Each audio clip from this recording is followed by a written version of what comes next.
જય શ્રી કૃષ્ણ, હર હર મહાદેવ.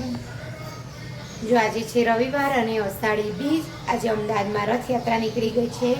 તો તમને રથયાત્રાના આ પાવન પર્વની તમને બધાને હાર્દિક શુભકામના. આ રથયાત્રા 147મી રથયાત્રા છે. અને જો અહીંયા જોઈ શકો છો, દૂધ ગરમ કરવા મૂકી દીધું છે અને આ ઉકાળો બનાવવા મૂકી દીધો છે. અહીંયા જોઈ શકો છો, રથયાત્રા નીકળી ગઈ છે. હમણાં 5 જ મિનિટ થઈ. જોઈ શકો છો, જમાલપુર જે જગન્નાથ મંદિર છે ત્યાંથી નીકળી છે. જોઈ શકો છો, અહીંયા મારી સેવા થઈ ગઈ છે. દીવો ઓલવાઈ ગયો છે કેમ કે એમની કે સેવા કરી છે આજે, અને મને થોડુંક મોડું થઈ ગયું.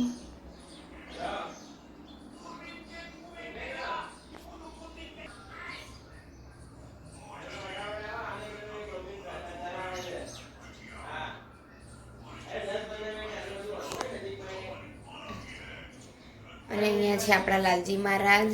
જોઈ શકો છો, આજે અષાઢી બીજ લાલજી મહારાજને મેં ધરાવ્યા છે મગ અને સુખડી ધરાવી છે. જાંબુ મંગાવ્યા છે પણ હજી આવ્યા નથી. તો મેં સારું ચલો આ બે તો હું ધરાવી દઉં, પછી જાંબુ આવશે તો ધરાવીશું. જોઈ શકો છો,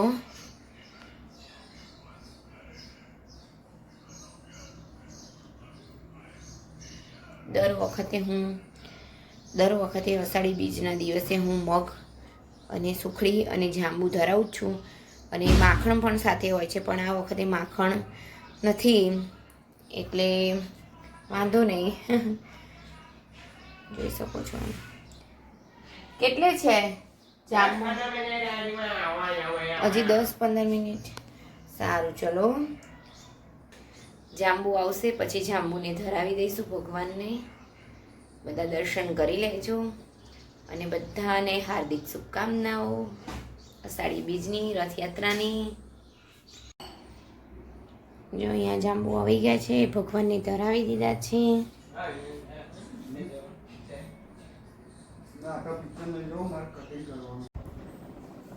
જો અત્યારના વાગી ગયા છે 12, અને અહીંયા આજે મેં પહેલી વખત બનાવ્યા છે કાજુ મસાલા. એ જોઈ શકો છો, અહીંયા મેં બનાવ્યા છે આજે કાજુ મસાલા. જો હવે ટ્રાય કરી જોઈએ છોકરાઓ શું કહે છે આના વિશે. રિવ્યૂ લઈશું બધાના. કાજુ મસાલા બનાવ્યો છે. અહીંયા પરોઠાનો લોટ બાંધીને રાખ્યો છે. જો અહીંયા ગનાભાઈ આવી ગયા છે. હેલો ગનાભાઈ. ગનાભાઈ કેરી લઈને આવી ગયા છે. પકોવા મૂકી હતી પાકી પેલી લાયા હતા એ. હા, આ અથાણા માટે લાયા હતા એ પાકી ગઈ એમ ને. અચ્છા, પોચ લાયા તો એક ખાધી ને કોઈ ચાર તો આલો. હા, તમે તે ત્યારે મસ્ત મીઠી કેરી હો હે ને.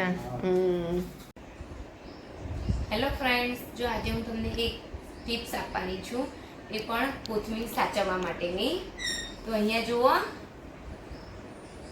આ જુઓ કોથમીર આવી રીતે મેં કટ કરી લીધી છે. અહીંયા દાંડી સાથે જ જોઈ શકો છો. અને ન્યૂઝપેપરનો આવી રીતે આમ કટકો લેવાનો છે, અને આવી રીતે એક સ્ટીલનો ડબ્બો લેવાનો, સ્ટીલનો નહીં સોરી પ્લાસ્ટિકનો ડબ્બો લેવાનો છે. અને એની અંદર જોઈ શકો છો આવી રીતે આમ મૂકી દેવાનું છે, આમ કરીને આમ જુઓ. અને પછી જે આ જે આપણે આવી રીતે કોથમીર લીધેલી આવે એ જ આની અંદર મૂકી દેવાની છે. આમ જોઈ શકો છો.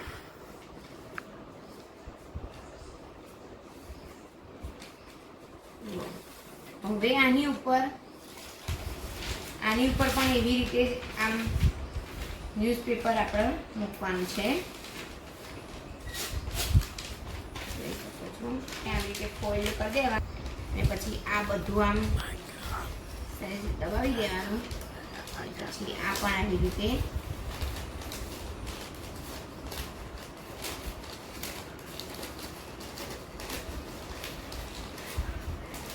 જોઈ શકો છો. અને પછી આવી રીતે આમ ડબ્બો બંધ કરી દેવાનો છે. અને આને ફ્રીજમાં મૂકી દેવાનું છે. જ્યારે તમને જોઈએ ત્યારે દાંડી લઈને ધોઈને, આ ધોયા વગરની છે, જ્યારે તમારે ઉપયોગ કરવાનો હોય ત્યારે જેટલી તમારે જોઈતી હોય એટલી દાંડી લઈ લેવાની અને ધોઈને પછી સવારે તમે દાળ શાકમાં જેમાં પણ નાખવાની હોય તો તે નાખી શકો છો. એટલે આવી રીતે કરેલું 15-20 દિવસ સુધી તો સરસ રહે છે જ. તો તમે પણ આવી રીતે હું ઘણા સમયથી આ ટિપ્સનો ઉપયોગ કરી રહી છું, તો તમે પણ આ ઉપયોગ કરશો. જો અહીંયા જૈનિકે બનાવી છે ગ્રીલ સેન્ડવિચ. બતાવતા જૈનિક શું શું નાખ્યું છે અંદર? પેલો બટાકાનો માવો ને ચીઝ બટેકાનો માવો. જો ગ્રીલ સેન્ડવિચ આવી રીતે તૈયાર કરી છે. અને તન્મયભાઈ જો આવી રીતે ખાઈ રહ્યા છે. બધા કઈ વસ્તુ કેવી રીતે ખાવી એની રેસીપી કોઈ મૂકે છે. શું કેમનું બનાવવું અલગ અલગ એ આવે છે, પણ કઈ વસ્તુ કેમ નહીં ખાવી. ઓકે ચલો, બહુ હસાઈ ગયું. હવે મારે જવાનું છે કથામાં, તો હું કથામાં જઈ રહી છું અત્યારે. બોલો શું કેવી બની છે? પહેલા કેવી બનાવી છે? જો અહીંયા હું કથામાંથી આવી ગઈ છું અને તમે અહીંયા જોઈ શકો છો પ્રસાદમાં આપણે અહીંયા જુઓ, આ છે મહાપ્રસાદ. કેળા, સફરજન, સિંગ અને સાકરિયા, જાંબુ છે અને ફણગાવેલા મગ છે. આટલો પ્રસાદ છે. જેમિક અહીંયા વાંચી રહ્યો છે, જોઈ શકો છો. બસ જો હું નહીં જેમિક બહુ આમાંનું અજવાળું આવે છે. બસ જો આજનો અમારો વિડીયોનો એન્ડ કરી રહ્યા છીએ અમે. લાઈક કરો, શેર કરો, સબસ્ક્રાઈબ કરો. સબસ્ક્રાઈબ, પ્લીઝ સબસ્ક્રાઈબ, અમારી ચેનલ સબસ્ક્રાઈબ કરો. એને શું કહેવાય, મોનિટાઈઝ તો હજી ખબર કોણ કરે છે, પણ અમને એમ કે તમે સબસ્ક્રાઈબ કરો, લાઈક તો કરો જ, એટલે અમને એમ થોડું કામ થાય કે ના અમારી ચેનલ નામના છે. ઓકે, બોલો બીજું કંઈ કહેવાનું છે? પૂરું. સારું, ચલો બધાને ફરી પાછી અષાઢી બીજની શુભકામનાઓ. અને જો વરસાદનો તો આજે ખૂબ જ ગરમી છે. પેલી વખત તો અષાઢી બીજના દિવસે વરસાદ પણ પડ્યો હતો, ને આ વખત તો વરસાદ પણ પડ્યો નથી અને ગરમી બહુ જ લાગી રહી છે. તો વરસાદ પડે એવી ભગવાનને પ્રાર્થના કરો. જ્યાં અમદાવાદ એવું પડે છે એવું અમારા અહીંયા નથી પડતું. ઓકે, સારું, ચલો ત્યારે આવજો. બધાની તબિયત સાચવજો.